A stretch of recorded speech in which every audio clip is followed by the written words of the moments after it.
Well, all right, all right, all right.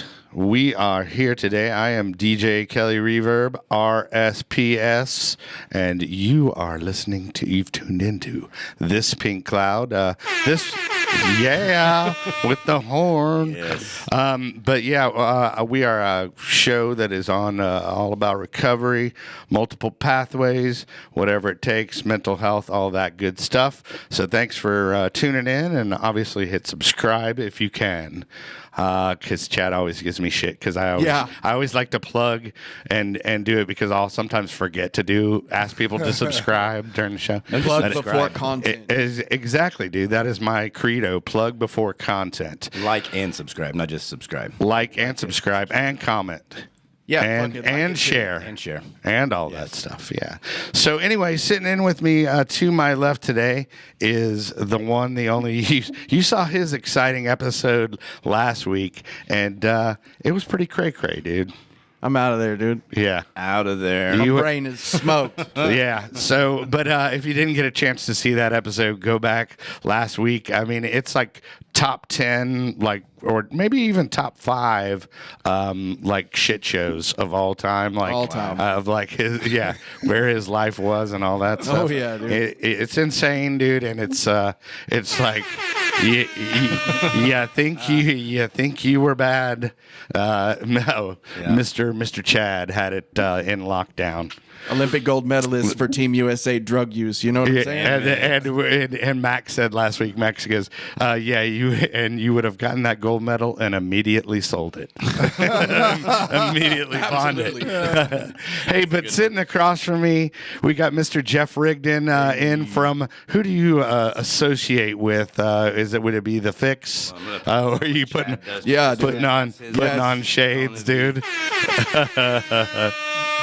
Hey, so Jeff Rigdon, how you been, dude? It's been a while, dude. It's been a while, dude. It's been a while. Let me take these off. Yeah. And just be sure and talk into that microphone, buddy. Right. There we go. But yeah, it's been a while. I mean, we took the sabbatical like 6 months, and I think you were last on with Haley. With Haley, yeah. Yeah, so it's been a long time, and thanks for coming back. Yeah, no doubt, man. I appreciate you asking me to come on. Yeah, well, so what have you been up to? Anything? Recovering? Dude, yeah, that's all I really do is, sponsor men and get out there and be of service. I did lose my job. Oh, but I got back into the same industry, and it was a pretty good deal. Okay. So now I'm back in the credit repair industry. Sweet. Good for you, dude. Making a difference. Yeah, absolutely. There you go, dude. Yeah. Love it. Hey, well, the man of the hour. Let's see. He is a professional speaker, but was formerly a college football player, USFL football player, and NFL player. And inmate as well, right? Absolutely. Yeah. Don't leave that part out. Right. But we really appreciate this guy coming in. He is on the pro speaking circuit, so he's super busy. And it just so happened that you were in Greenville, Texas, your hometown. Correct. Doing a speaking engagement. And I was like, well, while you're here, why don't you come on in and do This Pink Cloud? Yeah. Well, you know what? First of all, I want to say thank you for the opportunity. And I travel quite a bit, as you said. I was actually in Greenville showing a premiere of my documentary that we just finished after 3 years of working on it. And we're in the process of shopping it around to the different streaming services. What's that one called again? It's called Look Like Somebody. Look Like Somebody. Yeah. Any reason for? There you go, Chad, dude. Yeah. Actually, there's a story behind that. My parents, when they were elderly, back in 2004, came back from Nebraska to Texas to take care of them. And for 2 years, I took care of them by myself. I was not healthy, but I took care of them because the alternative was they was going to have to go to some assisted living or nursing home. And my mother didn't want to. My dad said he wasn't. Right. So I basically took care of them for 2 years. I had Adult Protective Services watching every move I made. They tried to take them away, and I wouldn't let it happen. So they wanted to make sure they had 24-hour coverage. Sure. And so I was up like Nick at night doing drugs all night while they sleep. And then I was with them all day. Wow, man. And one night I put them to bed. Yeah. And I thought they were asleep. And I had the house real quiet because I needed to hear them because they were in a different section of the house. And I heard this clink, clink, clink. And it was my dad on his walker. Okay. My dad was a real, when he was young, he was a real physical man, a real World War II veteran, very loud. Right. And he got outside my door because he knew what I was doing. And he yelled out, "Ricky!" Like, yeah, David. what's going on in man? I'm doing dope in here. Yeah. So I walked out. I said, "What's up, big man?" He's like, "Boy, I need you to promise me 3 things." I'm like, "Okay, Dad. Okay, whatever. Just tell me what they." He goes, "No, say you promise." So I said, "All right, Dad, I promise." He said, "Son, don't you never give up." I said, "All right, Dad, I won't give up." He said, "And at some point, you need to put God in your life." I'm like, "Dad, it ain't gonna be tonight, but at some point, I'm gonna do it On the agenda. Yeah, I won't forget." Right. And then the third thing he said was, "Now this ain't got nothing to do with nobody but me. Every day you blessed to see, you get up and you look like somebody, and you do that for me." And he clank, back to his room. The Right. next day he had a stroke and never talked to me again. Oh, wow. So that's why that's named that. And Right. that's why I'm so highly motivated to do what I do. Yeah, no, I love it. Well, let's hear about like the story. Like, I mean, you've got a fascinating story. So how did it all start? Like, I mean, were you a gifted athlete, like, you know, in junior high, high school, all that, obviously, right? Well, to be honest with you, first 4 days of life, I was John Doe. Oh, okay. All right, and these 2 people that I now call my parents, who are both in heaven, they showed up at the hospital. I was 4 days old, and they adopted me, Oh, wow. gave me my name, and raised me. Okay. Both school teachers, master's degrees, very educated people. I don't even know why they came, but they showed up. Right. And they raised me. Well, my dad instilled this self-confidence that I have to this very day. He instilled it in me as a child, and he would always tell me things like, "You're $1 million guy. You're $1 million guy." And so I think about the 5th grade.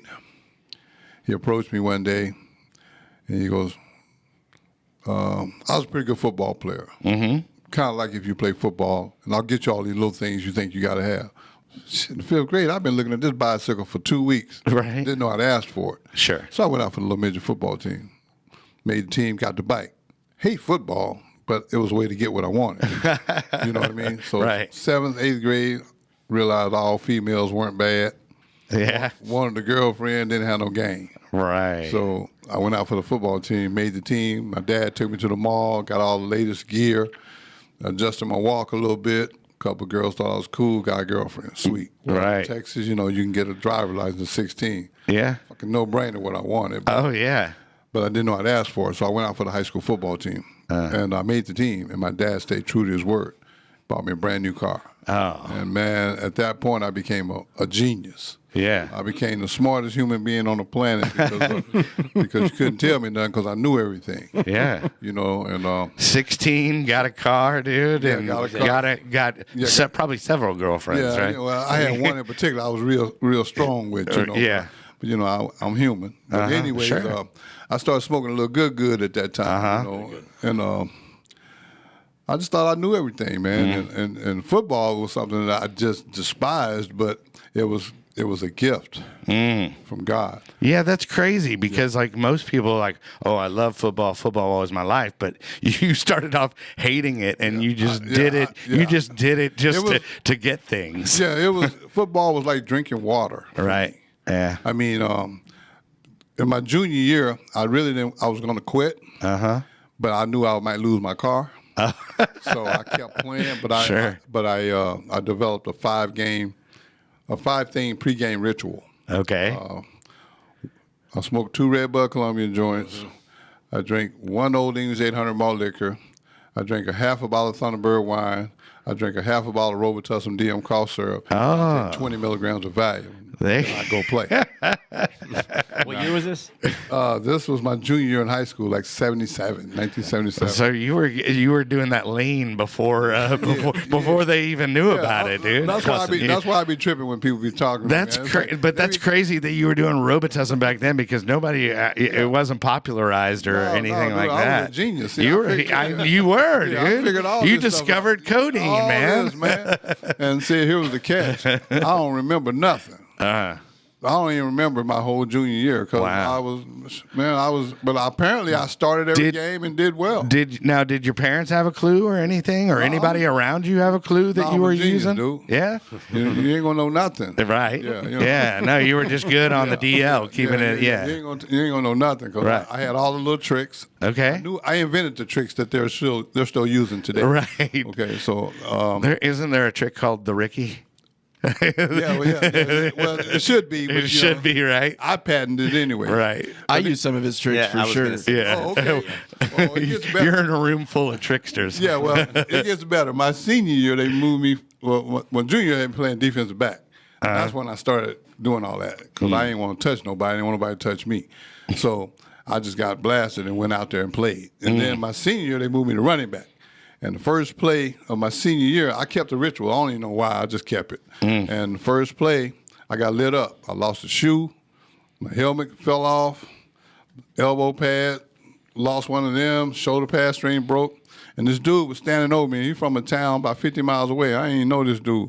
But he was mad as all get out. And I ain't done nothing to him. He was standing over me talking about, yo, dog, I hope you brought a lunch. It's going to be like that all night. Looking at this dude like, dude, what you so angry for, man? I don't know you. Then I realized he was trying to intimidate me. Now let me explain myself. I sat on like football. I never said I was a punk. It's a difference. You know what I'm saying? So now I got a problem. You woke up that Ricky, dude. Woke up that inner Ricky. Now. We got issues now. Yeah. So I get my uniform together. I go back to the huddle. My quarterback like, yo, man, you good? I'm like, man, give me the ball. Yeah. He's like, man, you good? I'm like, man, give me the ball. Yeah. The next play, I went 80 yards. Old boy was chasing for about 60. When I got to the end zone, he was on the 20. So I ran up to him. I said, hey, man, I owe you an apology. He said, apology for what? I said, because you're right. It's going to be like that all night long. So confidence wasn't my problem either. Sure. Yeah. Well, you just needed the motivation behind it. Yeah, I mean, you needed somebody to talk shit to you. Yeah. To I mean, I don't like football, but you ain't gonna punk me out here. Yeah. That ain't happening. So, anyways, at the end of 10 games, man, I didn't realize that every week there was gonna be at least 2 linebackers on every team I played against that needed anger management. Right. So I was like good. I just ran for my life. Plus, I wanted to be in my car with my girlfriend smoking my good. Sure. I didn't want to be injured doing it. But at the end of 10 games and not playing in 9 fourth quarters, I led the state of Texas in rushing. Wow. So you started off running back, and then so how does that happen? Like you go to Nebraska, right? I mean, after that. So are you getting scholarship offers from all over the place? Well, I wanted to go to Oklahoma. That was my choice. Oh, okay. Well, hold on. First off, let me apologize for that. No, that's where I wanted to go, man. Good. I mean, because that's where I wanted to go. Sure. But Coach Osborne showed up at my house, and all the other coaches were offering stuff that an 18-year-old want to hear. Tom Osborne didn't even talk to me. He showed up talking to my parents. This guy knew what he was doing. He has a doctor's degree in psychology. Sure. So he went to 2 school teachers and said, well, we can't get him the material things that the other schools are offering, but 95% of our athletes graduate. My mother put everybody out of the house. Yeah, right. So I was still trying to buck a little bit because when he came to the door, I didn't know who he was, and I was high. I stayed high in high school. And I opened the door, but I was respectful. I opened the door. I said, yeah, how may I help you? He says, hi, are you Ricky? I'm like, yeah, well, how can I help you? He said, hi, my name is Tom Osborne. I'm the head coach in Nebraska. I'm here to offer you a full scholarship to go to school and play football. Like I said, I was high, man. I misunderstood the dude, but I was polite, but I was trying to get rid of him because Oklahoma was in the house. I said, hey, man, I really appreciate you coming all the way down here from Alaska. Alaska. I think it's snow up there, man. I ain't gonna be able to do all that. Up in Texas, we don't mess around with no snow. Yeah. So, I went back and started talking to Oklahoma, and my mom come up and she goes, baby, who is that at the door? I said, Mom, don't worry about it. Some tall red-haired dude from Alaska. I ain't seen him on his way. And my mom runs to the door and opened the door, and Coach Osborne still sitting there with his arms crossed. I'm like, hey man, I'm talking to Oklahoma. I'm like, yo, can I get that? You know, can I get that car right now? You know, and all of a sudden, the coach from Oklahoma was like, yeah, we make that happen. And then he went, oh no, man. I'm like, what's wrong? I can't have the car, you know. He's like, he saw Coach Osborne and my mom. Oh yeah, Sorry about that. Yeah. He saw Coach Osborne and my mom going to the den. I'm like, dude, don't worry about that, dude. There's snow up there. I ain't gonna be able to do all that. You know, get that car. Alaska. Yeah, I ain't doing all that. So anyway, my mother comes around the corner. She says, baby, before we make the final decision, let's hear what the coach from Nebraska has to say. I'm pissed but respectful. I'm like, hey, come on, coach. You know, y'all come wait outside, man. As soon as I get rid of this dude, I come get y'all. So I sit there, you know, I listen. I started my interview process with 3 questions. You know, what kind of car I can get, what kind of apartment, as far as freshman. the important stuff, right? Yeah. And he wasn't even talking. My mom was doing all the talking. She was like, "Baby, they're not gonna buy you no car. Strike one. Baby, they're not gonna get your apartment. You're gonna stay in the dorm. Strike 2, baby. I know you lead the state. You know, you led the state in rushing, but." They're not. You're gonna play on a freshman team. I got ready to go get my guy, and my dad had went outside and told everybody to leave. And like I said, my dad was a no nonsense guy, World War II vet, very serious man. So when he came back in, I kind of raised my voice, and that was a mistake. I was like, "What school that I want to go to?" My dad stood up and pulled his pants from his waist to his chest, and balled his fist up and looked me in the eye, and he said, "We made our mind up."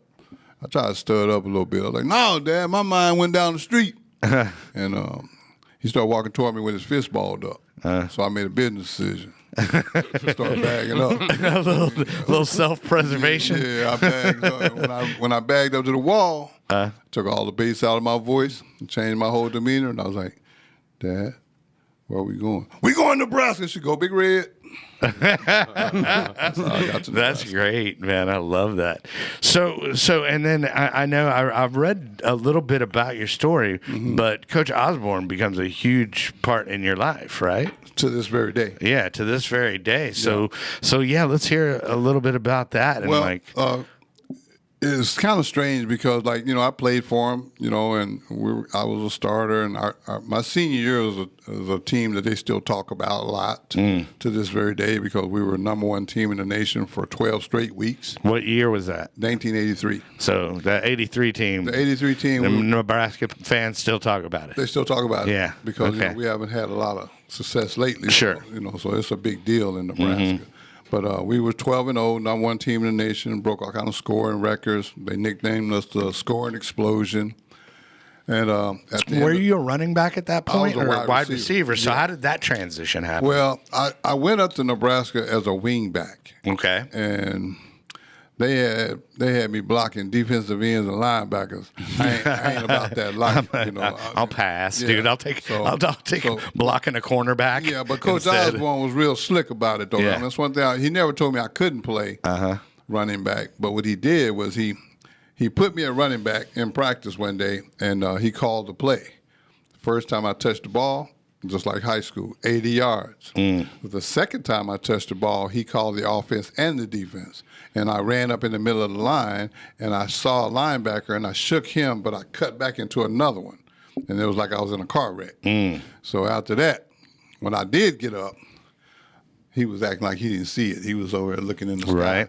So I walked up to him. I was like, "Yo, coach." He said, "Yeah, Ricky, what's going on?" I was like, "Hey, man, you got another position I can play." Because I can't do that. Right. I'm an outside guy and outrun people. I ain't running over nothing. Sure. So wide receiver. And so during all that time, were you still doing no? Did you clean up your act? I cleaned up my act after high school. Okay, all right. I just smoked weed then. Okay. In college. Sure. So whenever you became wide receiver, you had never played wide receiver before that? Not at all. Didn't know nothing about running no pattern. And he hated football, really. Well, I had what I did was I redshirted.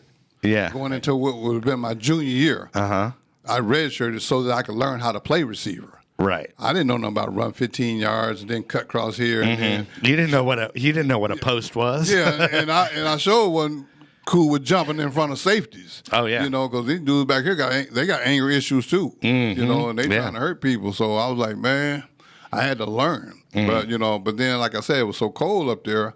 Man, I gotta learn this because I ain't trying to sit on no bench. So Right. I learned, and my junior and senior year, I was the receivers always split in. Always had 2 starters because like whoever started the game, the second play, the next guy come in because we carried in plays. Right. I gotcha. I carried in plays my junior year. That was before the radio and the headsets. We didn't have all the technology. This was old. This was old school. Yeah, we ain't had no technology. Coach Osborne tell me to play. Yeah, right. I run into the huddle. I tell the quarterback. He tell the team. Set a snap count. Did you ever change the play? I always wondered that. Did you ever become Coach Ricky? I wanted to. Right. The genius in me wanted to. Did you but, throw it to Ricky play? Yeah, but I had 10 backups. At that time there was 10 guys that their job was to watch me. They were all my backups. Okay. And if I come off the field limping, 10 guys would run up to me with their helmet in their hand. All right. You okay? Like, dude, you just give me some Tylenol. Yeah. And some water and go sit down. You're not getting in because if they get in, I might not get back in. Oh, sure. It's very competitive. But what it was, and I tell people this after that 12th game. 12-0, number 1 team in the nation. Then you go to the Orange Bowl for the 3rd straight time, and at the end of the game, we score, and we had a choice. We can kick this extra point because they didn't have overtime back then. We kick this extra point. We'll tie the game, but we're gonna still get national champions because we're undefeated. Sure. Well, we didn't want to tie, so we went for 2. Okay. And we missed it. Oh man. So I lost my national championship to the University of Miami by 1 point. Oh man.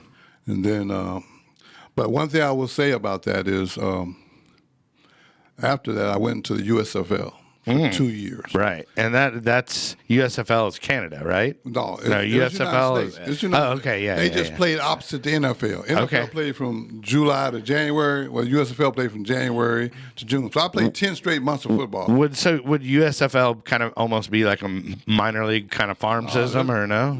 They had it going on. They got contracts. Okay. We got Heisman Trophy. Mike went to Pittsburgh Maulers. When I went to the Herschel Walker went there. Herschel Walker was in. Jimmy Kelly. Yeah. Oh yeah. All them dudes Okay. in my, Right. Yeah. No, they were giving out big money. Right. Okay. It just I got done with Nebraska on January 4th when we lost to Miami. Well, January 29th, I'm in Washington training camp. Yeah. So I went from August to June, like 10 straight months of football. Right. But it was cool because, like I say, it ain't no money compared to what Patrick Mahomes and all, back them making. But yeah. In my day, it was good money. It broke down about $10,000 a week. Yeah, that's still I still good good play money. Pro ball, but Yeah. I was Just like, about anything for them. $10,000, I think I can keep playing. Yeah, So sure. I went and I played, but and this part right here, I'll share with y'all, but I won't call names because I don't throw other people on the bus. Okay. But when I got to the Washington Federals, we had 6 weeks of two-a-day camp, and I had a quarterback, is all I'll say about that, that didn't talk to nobody, and he was mad all the time. And I was wondering what was his problem, and he threw the ball extremely hard. So people was dropping his passes, but I wasn't dropping jack because, I ain't in this for football. I'm a businessman. Right. Well, anyway, after the 6 weeks of camp, he's like, we went to Washington, D.C., and we played our first game. We got killed. My team was sorry. We got beat like 40-something to 7. But I had the only catch, the only touchdown. So after the game, he came up to me, and I had never heard this guy talk in 6 weeks. He said, yo, your name Ricky, right? I'm like, I don't know nobody in D.C., so ain't nobody talking to me. And then he said, yo, man, your name Ricky, right? I was like, turn around, my quarterback. I'm like, yeah, dude, what's up? He was like, man, I ain't got no friends. I'm like, no shit, Sherlock. You ain't talked to nobody for 6 weeks. Now you want a friend? Yeah. Hey, dude, I don't know you, but it's a pet store down the street. You go buy you a puppy or something. I ain't that guy. Right. So I start walking off. He goes, yo, man. He said, yo, man, I just want somebody to get high with. Oh. Well, now you're talking my language. Man, you want to do what? I said, I'm trying to get out of here for right now. Right. So I gave him my address. He came over, and he was a totally different guy when he got to my house. He was walked in like, yo, what's up, bro? I'm like, I'm a weed smoker, so I'm thinking, I'm like, man, come on, man. You a weird dude. You ain't talking Yeah. about now. You cool as all get Yeah. out, you know. I'm like, so I'm hitting the weed, and I tried to pass it to him. He's like, nah, I don't smoke weed, dude. Okay. Now I'm looking at the dude crazy again. I'm like, dude, look, man, I don't know what's on your mind, but I smoke weed. I thought you said you want to get high. Right. He's like, no, I just need a glass of ice water. I'm like, ice water, man. I said, I wasn't a guy that can't drink, so but I kept beer for company. Sure. So I said, man, I got some beer in there if you want a beer. He said, nah, dude, just a glass of ice water. I said, man, you're a weird dude, man. Okay. Okay, man, here's your ice water. I got to go to the bathroom. I'll be right back. When I came back, he had my kitchen table looking like a chemistry lab. He got glass pipes. He's got baking soda, test tubes. He traveled with beakers. Yeah, he got everything. He's sitting there Right. like a little chemist, shaking us stuff.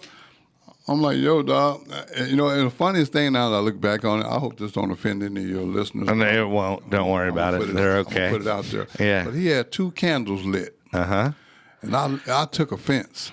Okay. I'm like, man, you can blow them motherfucking candles out. Excuse my language, but I'm working on that. Yeah. But you can blow them candles out, dog. I don't get down like that. I like women, I don't do it. Yeah, you thought he was. Yeah, I thought he thought he was getting a little sexy Yeah, I time. thought he trying to set the mood. Yeah, I'm like, right. Nah, dog, I don't get down like that. Dog. Let's be special teammates. No, we ain't be able to do all that. Right. And I was like, man, you can blow them damn candles out. All right. And he was like, nah, man, that's what we're gonna use to light the pipes with. I'm like, all right, man, go ahead and do your thing, dog. You know? So he took a couple hits.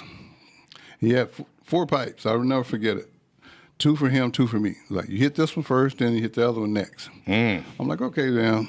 I said, and I saw all these 8 balls of powder. I didn't know what they were, but I was like, what's that? He's like, oh, that's the dope, man. I'm like, okay, man. So I'm going along with it. So I took a couple hits, and then I started laughing. Yeah. After the second hit, I started laughing. I said, how much you pay for all this? He said, oh, man, $2,000.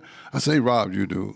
Right. I paid $100 for this sack. I'm going to smoke on this half the season. Right. And he's like, no, it's a different type of high, dude.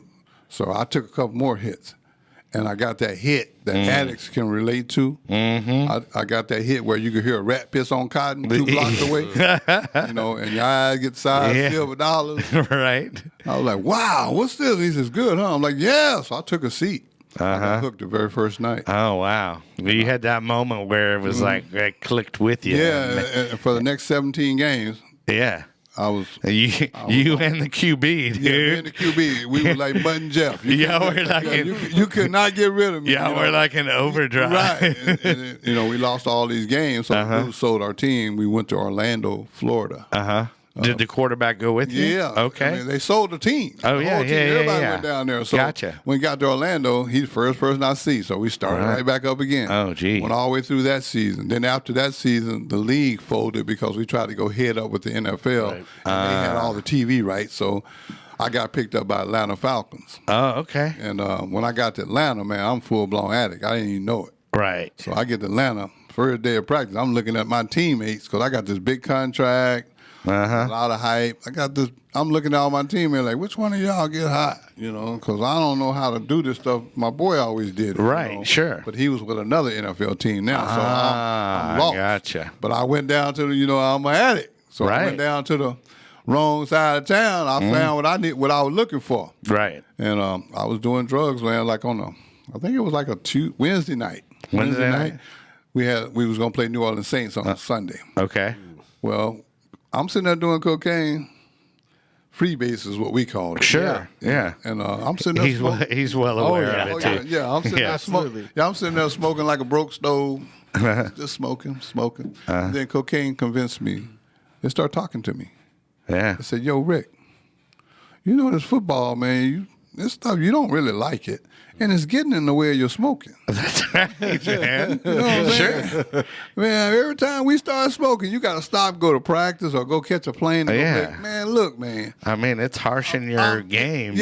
Yeah. I'm like, look, dude. Yeah, you're still playing good, but man, It's just getting in the way, dude. I think your cocaine is sitting there talking to you. That's so funny. And just going, I think football's a bad move for you, Ricky. Yeah, basically all the time. Yeah, basically, this football getting in the way of your smoking, dog. Sure, yeah. So what I basically did was Thursday morning after smoking all night, I walked into the Atlanta Falcons head coach's office and told him I quit. Oh, wow. They thought I was joking. Right. Look, Cornhusker, get dressed. We're going to feature you this weekend against the Saints. I'm like, okay. Yeah, we'll give you plays, dude. I'll get dressed. Yeah. They thought I was going to get dressed. I went to the parking lot, and I never came back. Oh, wow. I missed the game. Monday, they released me. Oh, wow. On a 25-year cocaine binge. Wow. Well, before we get to that, we actually have to get to our sponsors real quick. I love it. I got my good friend, actually, Max the Axe, Max Paderewski. He is with, there you go. Got to give him the air sirens. But he is with Lone Star Injury Attorneys. He is actually out of Houston, but practices in Texas and California. So if you're looking for somebody that can represent you and get the most money, hit up my boy Max the Axe. His logo, or actually his web address, will be in the description. And then also we have the new sponsor, or the newish sponsor, which is NeuroGlow. That is NeuroGlow.com. And they are a ketamine infusion therapy clinic, and they actually have one. And I know everybody's smiling. Ketamine.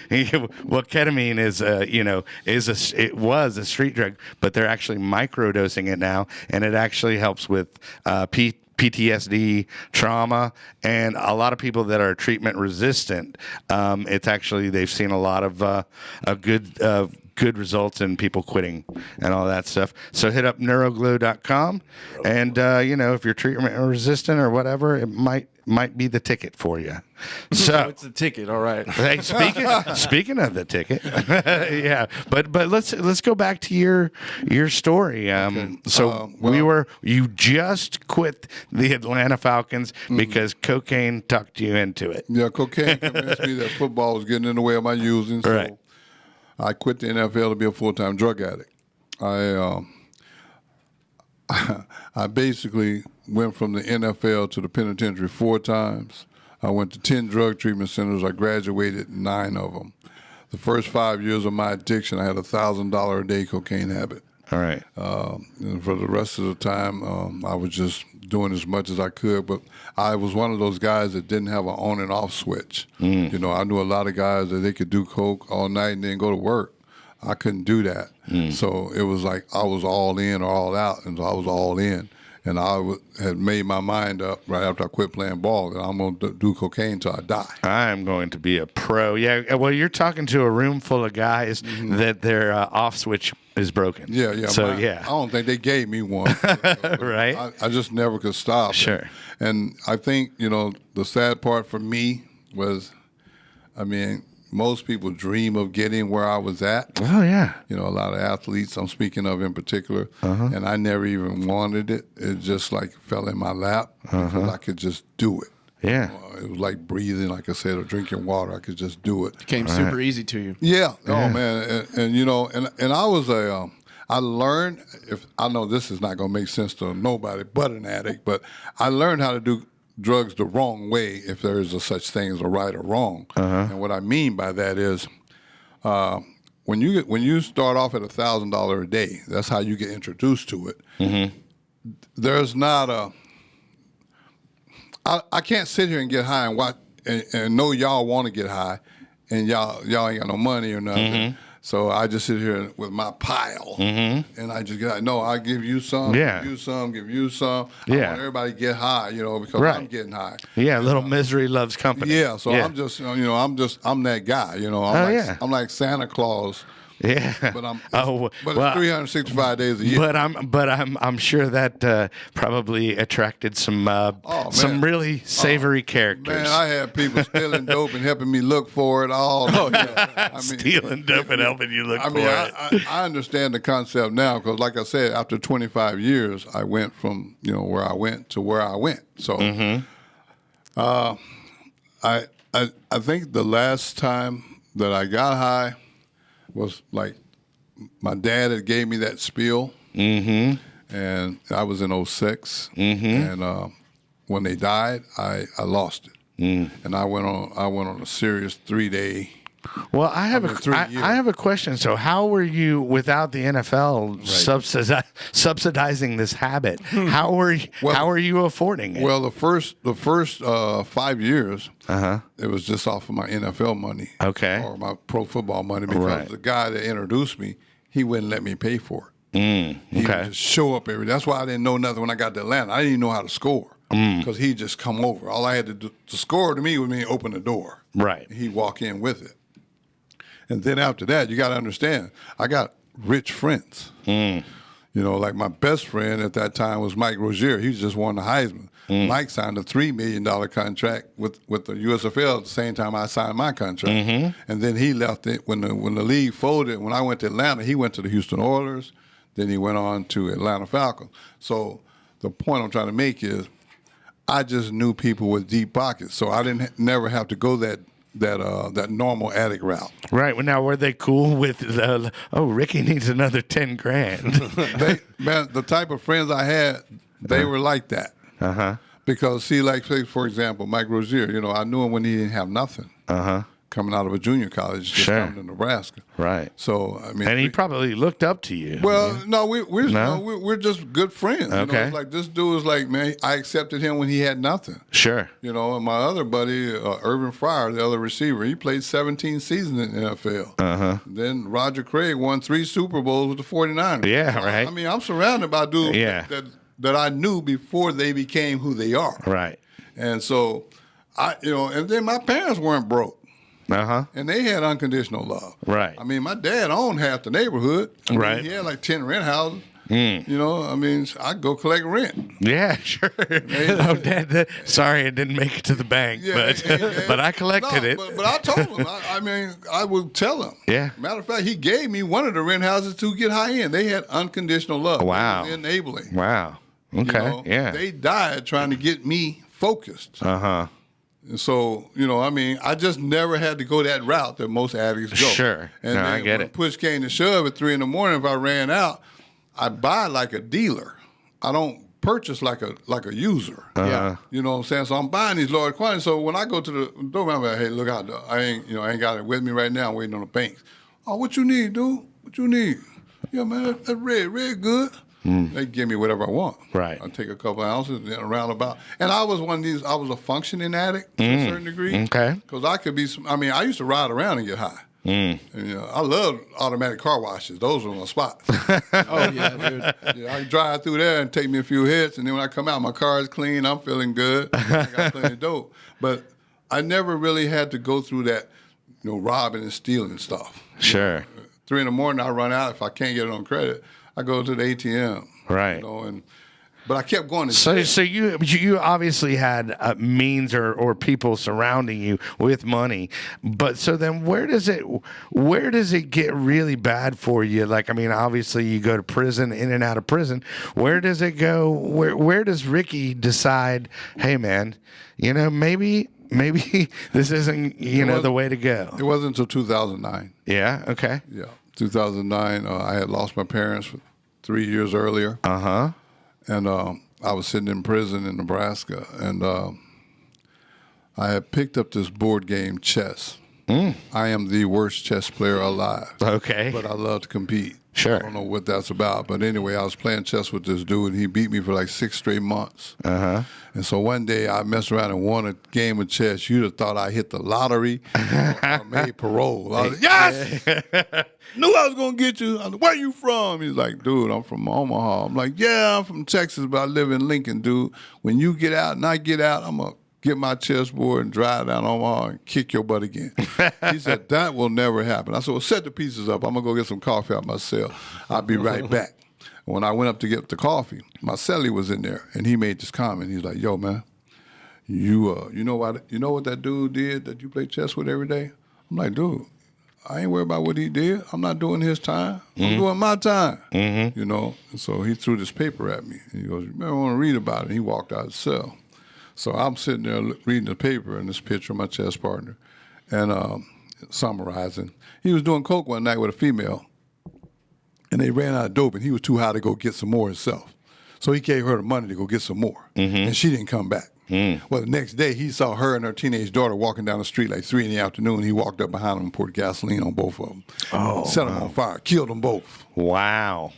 He's doing double life plus 300 years. That's what he meant by I would never beat him in Omaha. Yeah. So I'm like, oh, man, what am I going to say to this dude when I get back down here? And then about this time, this little short guard, man, that dude was probably, I mean, he's just tall. Yeah. With boots on. Right. He used to pick on me every day. He was like, yo, what's up, inmate Simmons, former Husker superstar? I'm like, look here, man, you better go on. I just heard this bad news about my chest part. I'll mess around and do something to you, and I'll be here with you forever. And he's like, you got mail. And I'm like, you know what, man, I'm going to go and fuck you up today because I'm tired of you, and I just don't have really a whole lot to live for anyway. Sure. See, I was one of those guys. What time are you serving? Like how long is your sentence? I ain't serving about 5 years, but okay. But you know, at that point, I didn't have nothing no more. I lost everybody and lost everything, and this dude was messing with me. So my deal was, you know what? I'm not suicidal, but I'm homicidal. Oh yeah. You understand what I'm saying? I ain't gonna hurt me, but I'll hurt you. Right. And so I was finna hurt this dude, man. And I guess he saw the look in my eye. He threw that letter on the floor and he took off. Right. Man. So for some strange reason, to this day, I can't really explain this part, but I stopped and looked at that letter, and I wouldn't get no mail. I don't even know. Yeah, it was from the letter that you got from Coach Osborne, and I didn't even know who it was from. I just saw this letter, and it had a big red N in the corner, and it had my name on it. All right. I was immediately embarrassed. I hadn't talked to nobody from Nebraska for 20 years. Right, and here it is, the guy that thought so much about the guy you. that was sitting in my house, talking to my parents. From Alaska. From Alaska. From Alaska. There you go. From Alaska, saying, said, it was a real short letter. It said, Dear Ricky, I know your parents believed in you. I believe in you. And up on your release, if there's anything I can do to help you, feel free to contact me. And it was signed Tom Osborne. Well, right then and there in my prison cell, I fell on my knees and I turned my life over to Christ. I'm a spiritual man today. When I got off my knees, my thinking changed. And I wrote down 3 things, and that's what I go around the country basically educating people on. The 3 things I wrote down was PMA, stands for positive mental attitude. Okay. Treat people the way you want to be treated, but there's a key to that. Don't expect it in return. Right. You see what I'm saying? Yeah, sure. And then the second thing I wrote down was plan. Keep your plan a secret. It won't work for nobody but you. You know, don't be. That's a mistake a lot of people make. They get a plan, a great plan, but they go tell their friends who ain't got a plan, and they friends shoot down their plan. Right. Yep. So so I don't do that. And then the third thing was you need motivation for the first 2, and I came up with one word: haters. We all got them. Yeah. Matter of fact, I'm in love with haters. You know what I mean? I need you to hate me. Shout out to all them haters out there. I need you to hate me because, see, as long as you hate me, it keeps me inspired. Sure. Because I know I haven't been clean and sober that long. It's only been 13 years. Yeah, that's pretty long. So, that's actually pretty good. Yeah, I haven't, but the point I'm trying to make to you is, see, I don't look at it like most people. When they say, you've been clean 13 years, see, 13 years is like 13 seconds to me. Sure. Yeah. So I don't take nothing for granted. And I don't care what nobody think. And I do my thing, but I do it for me, and I do it in honor of my parents. Right. So my whole life, as of right now, 13 years ago when I got sober, June 4th of 09, I dedicated the rest of my life to making my parents in heaven proud of me. And I'm highly motivated. And I don't give excuse my lay, I'm working on it. I don't give 2 fucks about what anybody else thinks. Yeah. You know what I'm saying? All I need, if you don't agree with what I'm doing, all I need is 50 feet.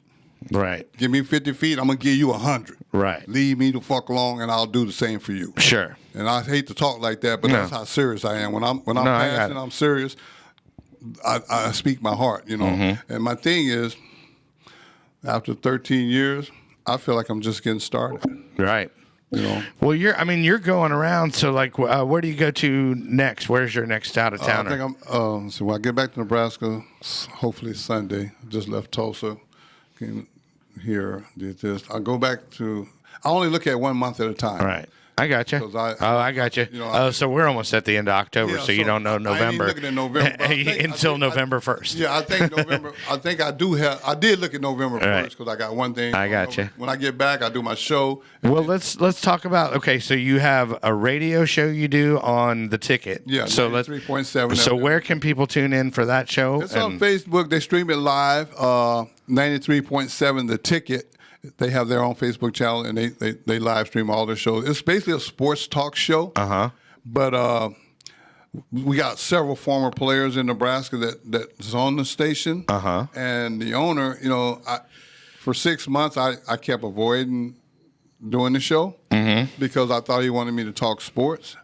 And as I say, I hate football. By the way, I love cocaine, but I hate football, man. I ain't about that life. Yeah, I'm not about that life. So he said, no, Ricky, you can name the show what you want. You can have your own content. I'll give you a producer.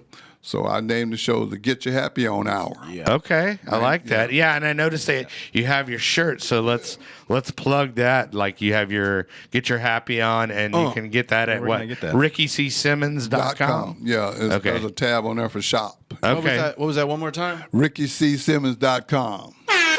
Yes. Yeah, you got Chad loving it. I've got several different styles of shirts. I mean, they're all T-shirts. I got some sweatshirts and I got some hoodies. Okay. I even got the little masks. Well, I can't wait. I can't wait to actually see the documentary. So you spent about 3 years doing this documentary. Yeah, 3 years putting it all together with a company out of Omaha called WMK. Okay. And and you're shopping that right now. Yeah, we're shopping that. Yeah, okay. It's a young man named Randy J. Goodwin. He's an actor out of Hollywood. Right. Been there for like 30 years. This guy is in that 1% of actors that are still getting booked. Actually in Hollywood right now shooting some stuff. Okay. With the documentary with him. Okay. Shopping it to some of the Hollywood big wheels. Well, dude, I wish you the best of luck on that. I mean, you've got an incredible story.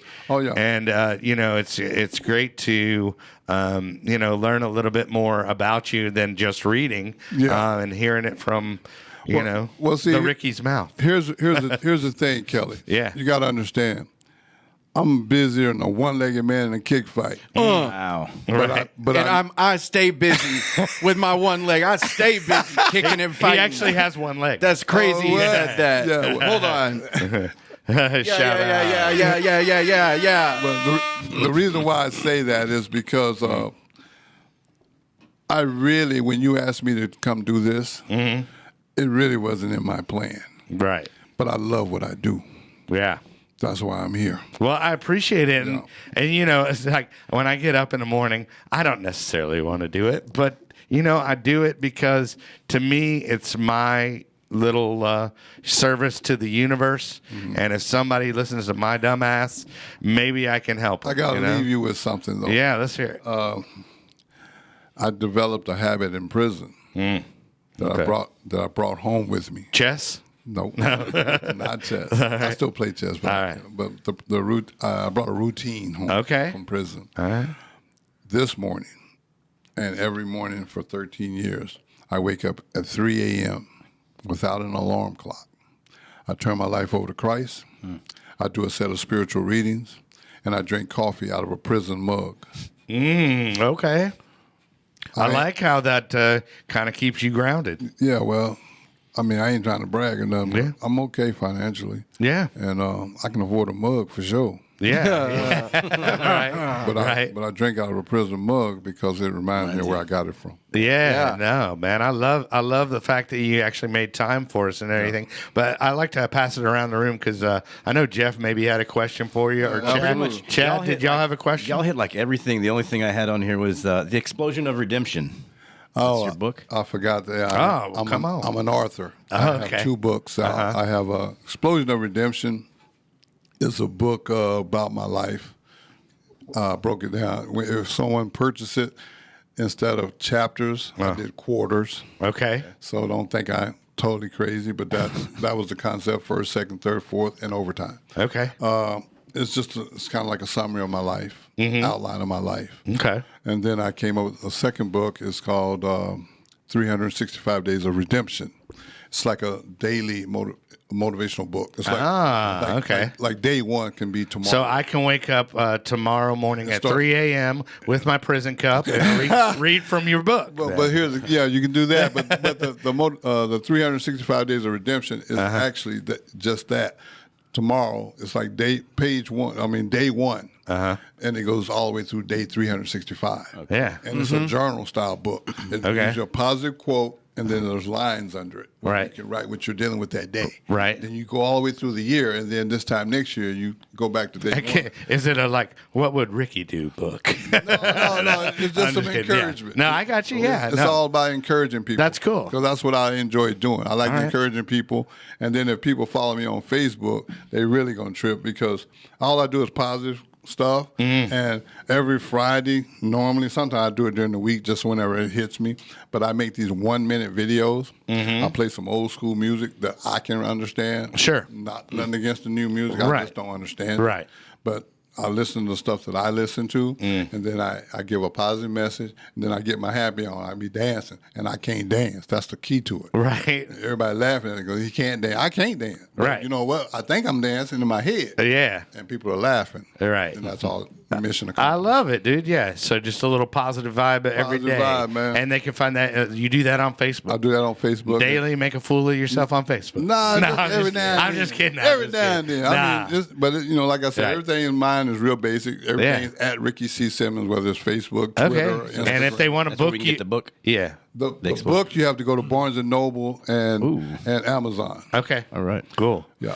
All right, dude. Well, thanks for, coming on. Thanks for sharing. Thanks for what you do, actually. I appreciate it. Yeah. Thank you for what you do, because I think it's great that you can go and touch kids like, maybe before they go off the, Well, that's the plan. I I always tell people when I go around and speak, I said, like during the Q&A session, I always say, it's two things I say before I start Q&A. The first one is I suffer from a disease called high self-esteem, so no question you ask me is going to hurt my feelings. Sure. And the second one is I'm taking all the I don't know excuses with me when I leave.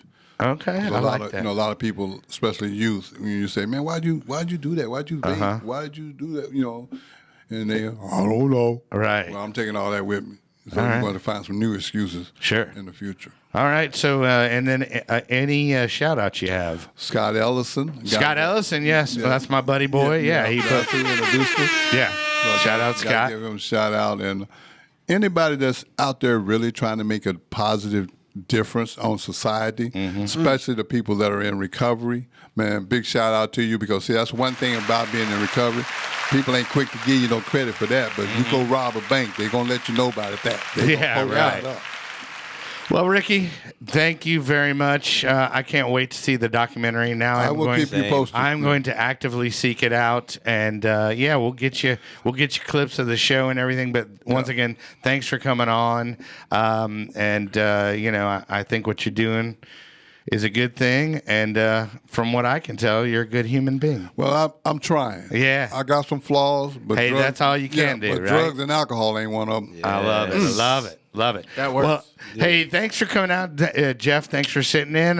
You'll be here next week for next week's show. I will be. And Chadwick, you will be here as well. Yes, so love always. that. Hey, and just remember, kids. Wait. I'm supposed to actually go. Oh, please subscribe to the show. See? Yeah. I almost forgot. Now I can plug it. Now I can plug it. But we're on all major streaming formats. So if you go to This Pink Cloud, on the YouTube, but we're also on everything else, all major platforms, streaming platforms. I'll get it, whatever. Yeah. Everybody's already tuned out. But hey, thanks for watching, everybody. Be sure and join us next week. Remember, there is no magic pill for sobriety, because if there was, we would all take too many.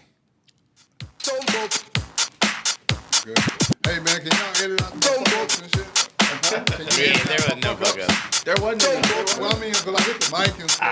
Yeah, but that camera wasn't on whenever you go. Oh, cool.